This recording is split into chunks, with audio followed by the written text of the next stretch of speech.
네, 오늘 에베소서 6장 말씀은요, 부모와 자식 간의 관계에서 또 상정과 종의 관계에서 어떻게 살아야 하는지 실제적인 메시지를 주고 있습니다. 지난주에 5장 말씀에서는요, 부부 관계에 있어서 어떻게 살아야 되는지 말씀을 하셨는데, 부부 관계에 이어서 오늘은 부모와 자녀의 관계에 대해서 말씀해 주시고 있습니다.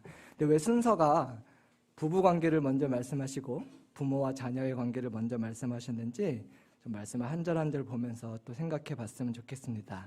1절 제가 다시 읽겠습니다. 자녀들아, 주 안에서 너희 부모에게 순종하라. 이것이 옳으니라.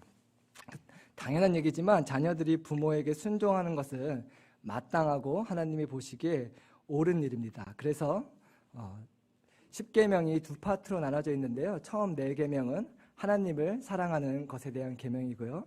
뒤에 6계명은 내 이웃을 내 몸과 같이 사랑하라는 사람을 사랑하는 것에 대한 계명인데, 그 중에 첫째 계명이 부모에게 순종하라는 말씀인 것을 저희는 잘 알고 있습니다. 하지만 말씀을 보면요, 무조건 맹목적으로 순종하는 것이 아니라 주 안에서 순종하라고 하셨습니다. 그것은 무슨 말씀이냐면요, 부모가 성경적이지 않은, 성경의 정면으로 위배되는 것을 요구할 때는 저희가 순종하지 않아도 된다는 말씀입니다. 또 주 안에서라는 게 어떤 의미인지 부모된 입장에서도 생각을 해봤으면 좋겠습니다. 자녀들이 주 안에서 부모에게 순종하기 때문에 그럼 나는 주 안에 있는, 주 안에 잘 머물고 있는, 거하고 있는 부모인지 이 시간 좀 생각해 봤으면 좋겠습니다. 부모님들 자녀가 말 잘 듣기를 다 원하시죠? 그러면 저희가 돌아봤으면 좋겠어요. 어쩌면 내 자녀가 나에게 순종적이지 않다면 내가 혹시 주 안에 있지는 않은가, 주 안에 잘 거하고 있지는 않은가를 돌아봤으면 좋겠습니다. 저희가 먼저 하나님의 말씀을 잘 듣고 있을 때 자녀들도 부모의 말을 잘 듣는 것이 당연하기 때문입니다. 그래서 오늘 본문 앞에서 부부관계에서 서로를 사랑해야 된다는 것을 말씀하셨는데, 그럼 나는 그 말씀을 잘 들음으로 주 안에 거하고 있는지 한번 잠깐 점검해 보기 원합니다. 남편분들에게 묻겠습니다. 내 아내를 내 몸과 같이 정말 사랑하고 있습니까? 이거 남편분들에게 물어보는 게 아니라 사랑받는 아내분들에게, 남자분들 잠깐 눈을 감아주시고 이러면 좀 심각해지기 때문에 들은 걸로 하겠습니다. 부부관계가 좋은 집에서 자란 아이들은 정서적으로 건강하다고 합니다. 화목한 집안에서 자란 아이들은 정서적으로 건강하기 때문에 건강한 아이들은 순종적인 자녀로 자라날 확률이 당연히 높겠죠. 또 아내들에게 묻고 싶습니다. 죽게 하듯 남편에게 순종하고 계십니까? 캐나다에서 순종이란 말 함부로 쓰면 이제 안 되는 말이긴 한데 성경에 나와 있으니까 성경대로 표현하겠습니다. 남편들에게 순종하고 있습니까? 남편의 말을 잘 듣는 아내이시라면 자녀들이 그런 어머니의 말을 잘 듣게 되는 것이 영적인 원리입니다. 혹은 하나님이 세우신 가정을 무시하는 태도를 아이들이 본다면 아이들도 똑같은 태도로 부모의 권위에 순종하지 않을 수도 있습니다. 그래서 우리 자녀들이 중2병이 걸려서 내 말을 이렇게 안 듣나 이렇게만 생각하지 마시고, 나는 내 아내를 내 몸과 같이 사랑하고 있는가, 나는 하나님이 세우신 우리 집안의 가장인 남편의 권위에 잘 따르고 있는가를 좀 돌아보시면 좋겠습니다. 그래서 가장들이 먼저 주 안에 바로 서 있다면, 가장들이 먼저 하나님의 말씀을 잘 듣고 있다면 그 가정은 건강하고 하나님이 세우신 권위에 순종하는 가정이 될 줄로 믿습니다. 근데 주 안에서 순종하라는 말을 또 너무 해석해서요, 그럼 믿지 않는 부모님들에게 순종 안 해도 된다는 말씀은 당연히 결코 아닙니다. 계속해서 보도록 하겠습니다. 2절, 내 아버지와 어머니를 공경하라. 이것이 약속이 있는 첫 계명이니. 공경하라고 말씀하셨는데요, 순종 이상의 것을 요구하고 있는 것을 저희는 알고 있습니다. 순종보다 하나님이 더 기뻐하시고 더 요구하시는 것은요, 그 순종하는 태도를, 공경하는 태도, 존중하는 태도를 말씀하십니다. 마지못해 하는 순종은요 충분하지 않습니다. 헌금만 예로 들더라도 하나님이 뭐라고 말씀하셨냐면, 억지로나 인색함으로 하지 말고 하나님은 기뻐내는 자를 즐겨하신다. 하나님이 받기 원하시는 것은 순종 이상의 저희의 기쁘게 순종하는 태도인 줄로 믿습니다. 그래서 부모님께 순종도 억지로 하는 것이 아니라 기쁘게 존중함으로 해야 되니 마땅합니다. 이 말씀을 보면서 제가 참 부끄러웠어요. 예전이지만 제가 학생 때 참 영적으로 교만했던 것 같아요. 부모님을 존중하지 못했어요. 감사하게도 제가 좋은 선교단체에서 잘 훈련을 받고 하나님을 배우고 체험하는 그런 일들이 있었는데, 학생 때 제가 조금 체험했다고 기고만장해져서, 저희 어머님이 저보다 믿음이 좋으시거든요. 근데 그때는 그거를 교만하게 모르고 얼마나 무시했었는지 모르겠습니다. 여러 가지 예가 생각났는데 너무 많이 얘기하면 창피하니까 한 가지만. 단기 선교를 처음 가게 됐습니다. 교회에선 가봤는데 선교단체에선 처음으로 가게 됐습니다. 그래서 하나님의 일을 하면 하나님이 믿음으로 그 모든 재정을 채워주신다는 제가 확실한 믿음이 있었습니다. 근데 어머니가 그걸 믿지 못하시는 거예요. 그래서 제가 카드 줘보라고 하나님이 채워주실 테니까 먼저 엄마 카드 좀 쓰겠다고 비행기 카드를 긁었어요. 근데 이제 선교 갈 날짜가 다가오는데 헌금이 채워지지 않으니까 어머니가 비아냥거리시는 거예요. 너 하나님이 채워주신다더니 어떻게 된 거냐? 내 돈 언제 갚을 거냐? 근데 제가 믿음이 충만해서 교회 권사가 왜 이렇게 믿음이 없냐고, 하나님 일을 하면 하나님이 채워주시는 게 당연한 거 아니냐고 기다려보라고 말은 그렇게 했지만 선교를 떠난 날짜가 다가오자 제가 후달리기 시작했습니다. 근데 결론적으로는 하나님이 기적적인 방법으로 기대하지도 않았던 분을 통해서 기도하는데 저한테 100만 원을 헌금해 주라고 말씀하셨다고 하면서 딱 100만 원이 모자랐었는데 떠나기 하루 전에 채워주셨어요. 제가 얼마나 안심하고 얼마나 또 교만하게 어머니한테 큰 소리를 쳤는지 모르겠어요. 교회에서 뭘 배웠냐고. 이렇게 제가 믿음은 조금 있었을지 모르지만 믿음, 소망, 사랑 중에 훨씬 중요한 게 사랑이라고 했는데, 부모님을 향한 사랑과 존중이 참 부족했던 제 모습을 하나님이 생각나게 하셨습니다. 믿지 않는 부모님을 두신 분들이 많으실 거예요. 혹은 믿음이 연약한 부모님을 두신 분들도 많으실 겁니다. 하지만 그런 부모님이라도 저희가 공경함이 마땅하다고, 그래서 그게 약속 있는 계명 중에 첫 계명이 된 것입니다. 3절, 그 약속이 무엇이냐면요, 읽어보겠습니다. 이로써 네가 잘되고 땅에서 장수하리라. 오래 살고 싶지 않으신 분들은 없을 줄로 믿습니다. 세계 3대 거짓말 중에 하나가 노인이 빨리 죽고 싶다는 말이라고 하죠. 저희 모두가 오래 살고 장수하고 싶다면 부모님을 공경해야 될 줄로 믿습니다. 하지만 이 말씀을요, 이 땅에서 잘되고 복받기 위한 그런 공식화해서 공식으로 생각해서는 안 됩니다. 누구보다 예수님을 공경하셨고 순종하셨던 예수님은 오래 사셨나요?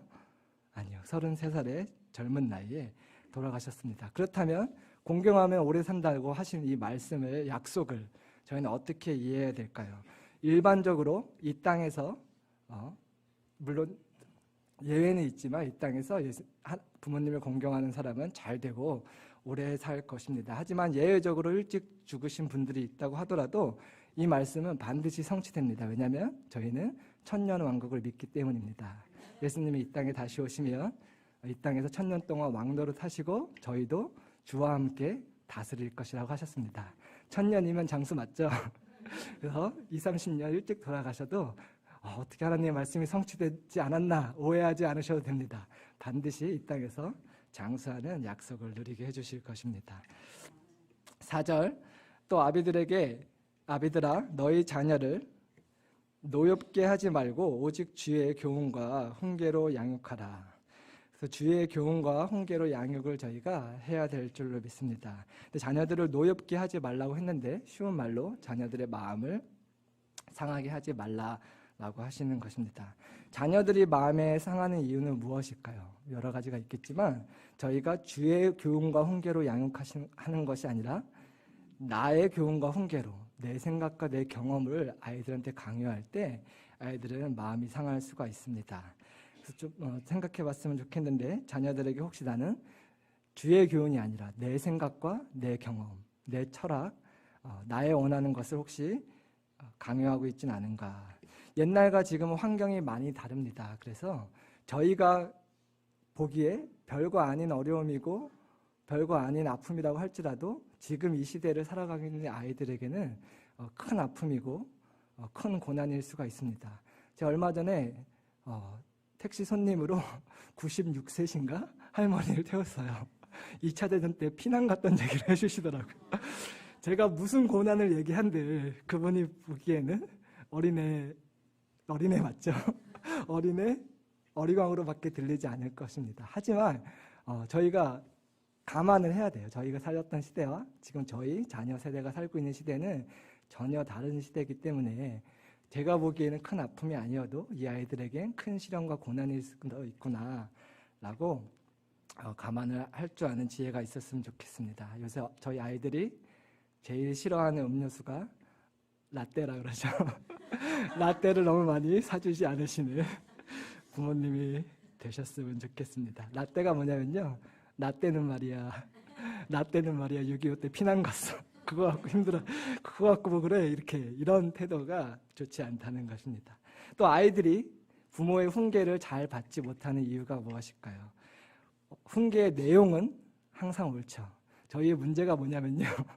저희가 하는 말은 항상 옳기 때문에 너무 정당화되기 때문에 그 말이 옳을지라도 그 말을 하는 방법이 잘못되면 상대방이 또 더 연약한 어린아이들이 노여워하거나 마음이 상할 수가 있습니다. 왜냐하면 잘 알고 있으시겠지만 그 말 자체가 전달해주는 메시지보다 그 말을 할 때 비언어적인 표정이나 톤이나 분위기나 이런 것이 전달해주는 메시지가 훨씬 크기 때문에 아무리 옳은 말이라고 할지라도 잘못된 방법으로 아이들을 훈계하면 마음이 상할 수가 있습니다. 그래서 감정적인 훈계는 주의 훈계가 아니라 인간적인 훈계인 것을 저희가 잘 알고 계시겠지만 그래도 기억해 봤으면 좋겠습니다. 그래서 아이들을 훈계할 때 가장 큰 원칙 중에 하나가 내가 화가 가라앉은 다음에 화나지 않았을 때 차분하게 네가 뭘 잘못했는지 설명해 줄 수 있을 때 훈계해야 되는 것입니다. 저도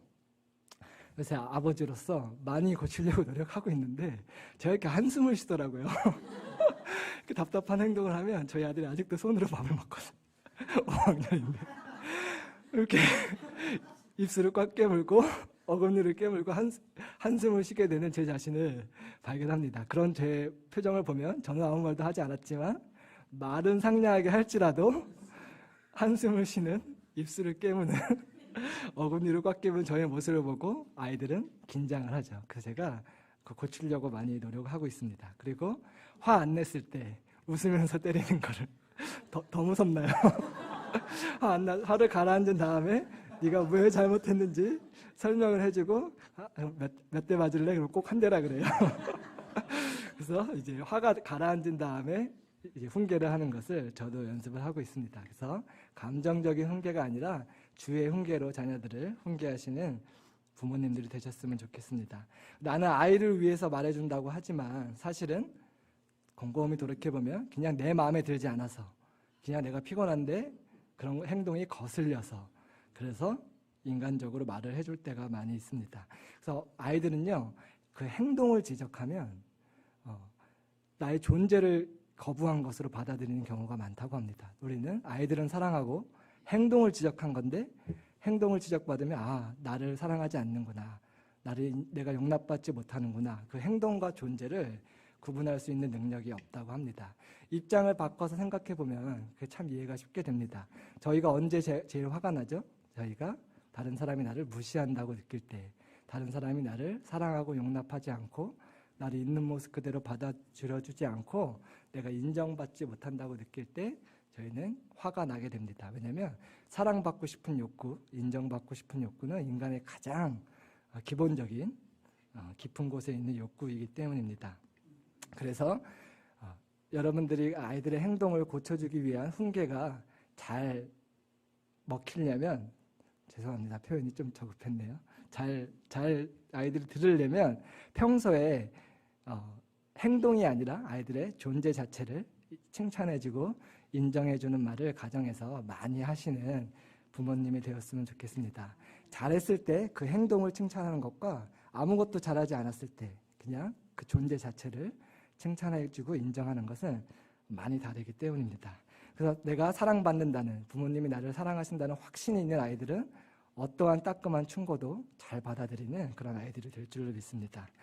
근데 저희가 이론은 알고 있는데 왜 이렇게 부모로서 인정하고 칭찬하는 말을 하는 것이 어려울까요? 왜냐하면 이런 말이 있습니다. 내가 상속받지 못한 언어는 물려줄 수 없다. 나도 우리 아버지께 칭찬하는 말과 인정받는 말을 많이 들어보지 못했다면 아이들을 사랑하는 마음은 가득하지만 그 표현이 쉽게 나오지 않게 되는 것입니다. 제가 목사 안수를 받을 때 저희 아버지가 저희 교회에 오셨었거든요. 그때 처음으로 제 설교를 수요예배 때 들으셨어요. 근데 설교 끝나고 나가는데 다 불 끄고 나가는데 뒷문에서 아버지가 기다리고 계신 거예요. 할 말이 있으셔서. 그래서 왜 그랬더니 말을 못 하시는 거예요. 너무 하고 싶은데 이렇게 쭈삣쭈삣하면서 그게 너무 보이더라고요. 이제 그래서 뭐라 그러시냐면 되게 뜸들이시다가 어쭈 생각보다 들을만한데 근데 그 말 하는데 몇 초가 걸렸어요. 그러니까 제가 어렸을 때 같으면 저게 무슨 칭찬이야 하고 마음이 상할 뻔했었는데 철이 들어서 하나님이 그걸 해석해 주시더라고요. 너무 자랑스럽다 하고 말씀하시고 싶어 하시는 아버지의 마음이 느껴지셨습니다. 하지만 안타깝게도 그런 칭찬과 인정하는 말을 아버지가 받아보신 적이 없기 때문에 마음엔 가득하지만 표현을 못하셨습니다. 저희 자녀 세대에게 말씀드립니다. 아버지에게 칭찬과 인정을 많이 못 받으실 거예요. 보통의 한국 아버지들을 두셨다면. 근데 이해해드려야 됩니다. 저희 아버지 세대도 저희보다 더 칭찬과 인정하는 말을 듣지 못하고 자라셨기 때문에 그 표현이 서투는 것을 좀 이해하고 저희 긍휼히 여기는 마음이 있으면 좋겠습니다. 그러면 이미 받지 못하고 자란 사람들은 어쩔 수 없는 것입니까? 아닙니다. 육신의 아버지에게 사랑의 표현을 많이 듣지 못했다고 할지라도 저희는 또 다른 아버지가 계십니다. 우리 하나님의 아버지에게 사랑하는 말, 칭찬하는 말, 내가 잘했을 때만 그 행동을 칭찬해 주시는 것이 아니라 내 존재 자체를 칭찬해 주시고 인정해 주시는 하나님 아버지의 사랑의 언어를 많이 물려받으시고 많이 흘려보내시는 여러분들이 되기를 축복합니다. 5절, 이제 5절은 종들과 상전의 관계에 대해서 말씀을 해주고 있습니다. 5절, 종들아 두려워하고 떨며 성실한 마음으로 육체의 상전에게 순종하기를 그리스도께 하듯 하라. 그래서 부모님뿐만 아니라 하나님이 허락해 주신 상전들, 저희가 적용하자면 리더나 직장 상사들을 말하겠죠. 직장 상사나 리더들에게도 저희가 순종해야 함이 마땅합니다. 왜냐하면 그 권위를 허락해 주신 분이 하나님이시기 때문입니다. 그래서 그리스도께 하듯, 예수님께 하듯 순종해야 된다고 말씀하시는 겁니다. 6절, 눈가림만 하여 사람을 기쁘게 하는 자처럼 하지 말고 그리스도의 종들처럼 마음으로 하나님의 뜻을 행하고, 그래서 마음으로 하나님의 뜻을 행하라고 말씀해주고 있습니다. 하나님의 뜻을 행하라고 말씀하시는 것은요, 당연한 얘기지만 하나님의 뜻이 아닐 경우에는, 명백하게 위배되는 경우에는 순종하지 않아도 된다는 말씀입니다. 주 안에서 부모에게 순종하라는 말씀과 같은 맥락이죠.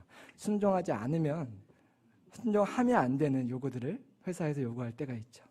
한 가지만 단편적인 예를 들면, 제가 학생 때 컨비니언스 스토어에서 일했었는데 교회 잘 다니시는 믿음 좋은 집사님이셨는데, 사모님은 권사님이시고 저보고요, 아세톤으로 아이들 먹는 거버 있죠, 그 유통기한을 지우래요.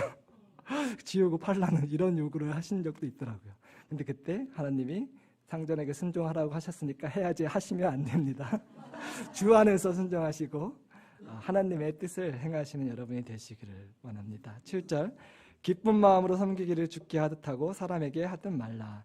단순히 순종만 하면 되는 것이 아니라 기쁜 마음으로 순종하라고 말씀하십니다. 부모님을 공경하는 태도를 가지라는 것과 같은 맥락입니다. 어떻게 하면 그 상전들을 그렇게 기쁜 마음으로 섬길 수 있을까요? 다윗과 아비가일의 얘기가 생각이 났는데, 아비가일은요, 다윗에게 어떤 놀라운 고백을 했냐면, 내가 당신의 종들을 섬기겠습니다, 이런 고백을 했습니다. 왜냐하면 다윗의 종들을 섬기는 것이 그 종의 주인인 다윗을 섬기는 거였기 때문에, 다윗을 섬기는 마음으로 내가 당신의 종이 되어 그들을 섬기겠다는 말을 한 것입니다. 저희도 같은 태도를 가져야 된다고 생각합니다. 저희 직장 상사에게, 하나님이 허락하신 리더에게 순종하고 그들을 존중하는 것은 그들의 주인이신, 그들을 세우신 하나님께 순종하는 것이기 때문입니다. 그래서 베드로전서 2장 13절 14절 말씀을 저희 한번 같이 읽어보도록 하겠습니다.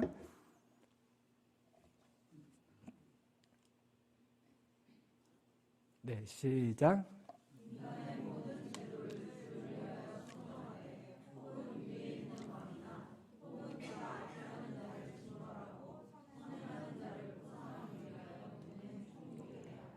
아멘. 그래서 베드로전서는요, 이때의 배경이 그리스도인들을 핍박하는 미치광이 황제 네로 황제가 다스리던 시대였습니다. 그런 황제에게도 순종하라고 성경 말씀은 저에게 권면해주고 있습니다. 네로 황제보다 더 나쁜 직장 상사를 두신 분들은 없을 줄로 믿습니다. 그러면 저희가 죽게 하듯 순종함이 마땅한 줄로 믿습니다. 8절, 이는 각 사람이 무슨 선을 행하든지 종이나 자유인이나 주께로부터 그대로 받을 줄을 압니다. 하나님이 세우신 권위에 하나님께 하듯이 순종하는 것은 하나님이 보시기에 참 선한 행위입니다. 그래서 그 선행을 하나님이 반드시 보상해 주시겠다는 말씀을, 약속을 저에게 해주시는 것입니다. 이 사실을 믿을 때 저희가 마음에 안 드는, 믿지 않는 직장 상사에게도 하나님이 알아주시고 보상해 주실 것을 믿고 순종할 수 있는 동기부여가 된다고 생각합니다. 예수님께서도 예수님을 생각하며 한 선행은 반드시 갚아주시겠다고 약속해 주신 말씀을 같이 한번 읽어보도록 하겠습니다. 마태복음 10장 42절 말씀입니다. 시작.